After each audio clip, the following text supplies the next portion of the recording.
Baik Ibu, kembali bersama saya Rizky Nur Aziz Jaya Permana. Kali ini saya akan berbicara dengan Ibu sekalian mengenai modul 2, sesi 2, langkah 2, poin 1, 2, dan 3. Pada obrolan P2K2 kali ini kita akan membahas mengenai merencanakan utang dengan hati-hati. Di dalam prosesnya kita akan menayangkan sebuah video di sini. Apakah ini dapat terlihat dengan baik, Bu? Sudah bagus ya, Bu ya? Ya. Nah, untuk flipchart yang telah saya pasang, apakah ini dapat terlihat dengan jelas? Sudah. Ya, baik. Terima kasih. Untuk itu, mohon perhatiannya. Kita akan mulai untuk menayangkan sebuah film. Ya, mari kita simak bersama-sama.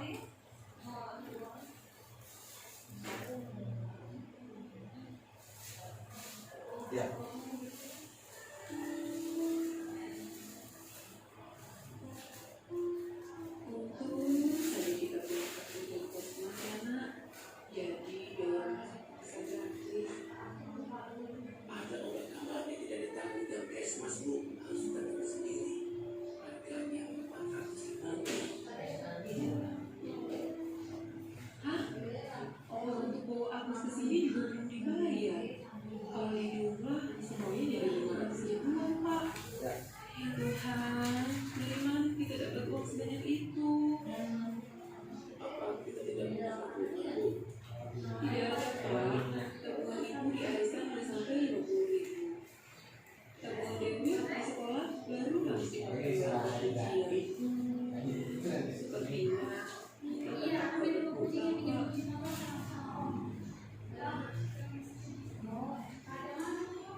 Dua bulan kemudian,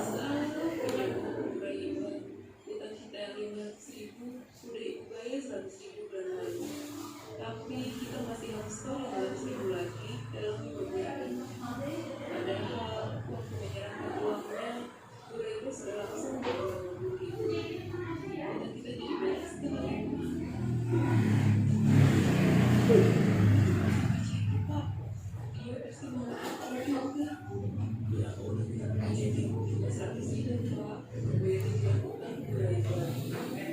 Tapi harus 11 tahun ini.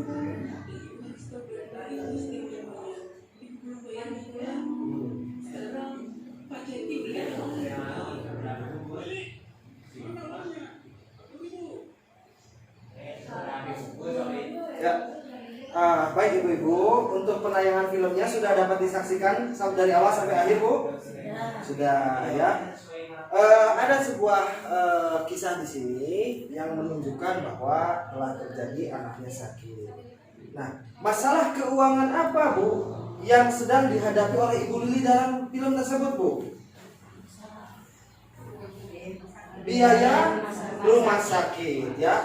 Ibu Lili kesulitan untuk membayar biaya rumah sakit, sehingga dalam film tadi dikisahkan Ibu Lili harus mengecek dulu uang tabungan di arisan cuma 50.000.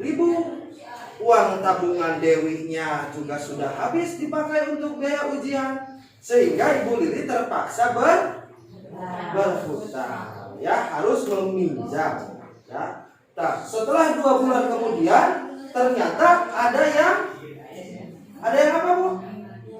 Ada yang nagih, ya. Bu Lili dan Bapak itu ke rumah ada yang nagih, ya. Kemudian ternyata untuk membayar cicilan yang 100.000 itu juga Ibu Lili harus meminjam lagi kepada orang lain, sehingga dibayar per minggu itu 20.000. Nah, ini dia, Bu. Jadi jika kita tidak rutin menabung dan tidak dapat mengendalikan pengeluaran, maka kita akan lebih sering berutang.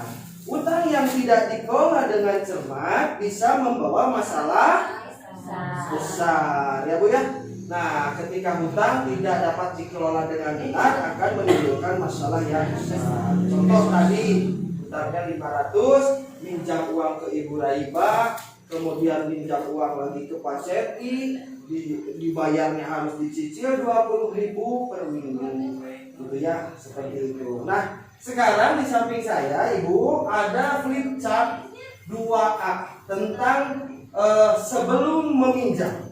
Nah, hal-hal apa saja Bu yang harus dipastikan ya sebelum kita memutuskan untuk berhutang ya. Ada 5 hal yang harus kita pastikan sebelum kita berhutang. Sekarang kita baca bersama-sama Bu. Yang pertama, untuk apakah kita meminjam? Yaitu sebaiknya hanya untuk memenuhi kebutuhan, bukan keinginan, atau untuk kegiatan produktif. Nah, jangan sampai ada KPM PKH, ibu-ibu sekalian, meminjam uang itu ternyata hanya untuk memenuhi keinginan. Ya, contohnya memenuhi keinginan seperti apa, Bu?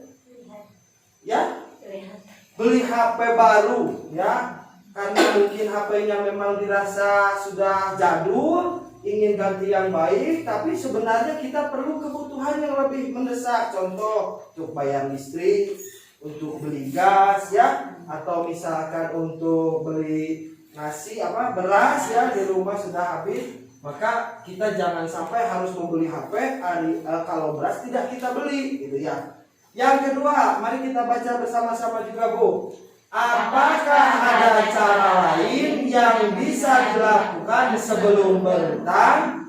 Jika ada, gunakan tabungan atau aset terlebih dahulu. Nah, maksudnya gimana ya, Bu ya? Ada yang tahu? Tidak tahu? Tidak. Maksudnya adalah sebelum kita berhutang, coba kita lihat ada apa saja yang kita miliki yang dapat kita jual ya. Nah, misalkan di sini dijual atau digunakan ya Bu ya. Di sini ternyata kita punya tabungan, ya kita gunakan dulu uang tabungan sebelum kita berhutang. Nih, di sini ada gambar Ibu Lili sedang membuka celengan. Pak Rusli sedang membawa ayam untuk dijual, seperti itu. Barangkali ibu-ibu ya, tapi jangan sampai dialami misalkan terpepet karena sebuah kebutuhan yang mendesak. Ibu-ibu harus membongkar celengan atau harus menjual ayam. Ibu-ibu punya ayam? Punya. Banyak? Sedikit ya, alhamdulillah. Nah, yang ketiga, mari kita baca bersama-sama lagi, Bu. Berapa besar kita perlu meminjam? Sesuaikan jumlah pinjaman dengan kemampuan kita untuk membayarnya. Hitunglah berdasarkan jumlah pendapatan kita. Nah, jadi kita ini harus menyesuaikan dengan kemampuan untuk membayarnya. Karena berhutang itu artinya harus kita bayar. Ya. Yang keempat, bagaimanakah kita dapat membayar kembali pinjaman? Sesuaikan waktu pengembalian pinjaman dengan pola pendapatan kita. Ya, jadi harus disesuaikan. Kalau ibu misalkan ada kebutuhan yang mendesak sehingga harus meminjam uang, ibu harus tahu membayarnya itu misalkan harian, bulanan, atau mingguan. Itu ya, disesuaikan dengan pendapatan keluarga. Karena misalkan ibu dan keluarga mendapatkan penghasilan harian, mungkin ibu bisa membayar hutang harian. Kalau misalkan pendapatannya mingguan, kita bisa membayar hutang mingguan. Pendapatannya bulanan, kita bisa membayar hutang bulanan. Ya. Yang terakhir, yang kelima, kemanakah kita dapat meminjam? Bandingkan tempat-tempat meminjam yang ada, carilah tempat meminjam dengan total pengembalian yang paling murah. Ya, jadi ibu harus mencari tahu kemana kita harus meminjam. Apakah ke koperasi, ya, ke kas RT, ke bank, atau ke tempat-tempat lain untuk meminjam. Carilah di mana tempat meminjam yang pengembaliannya paling murah, ya, paling sedikit, paling minim, sehingga tidak bengkak ya Bu ya. Masa kita minjam 1 juta bayarnya 3 juta, itu ya. Ya, carilah yang paling murah ya. Baiklah, terima kasih banyak Ibu atas perhatiannya. Setelah saya akan dilanjutkan oleh rekan yang lainnya. Udah.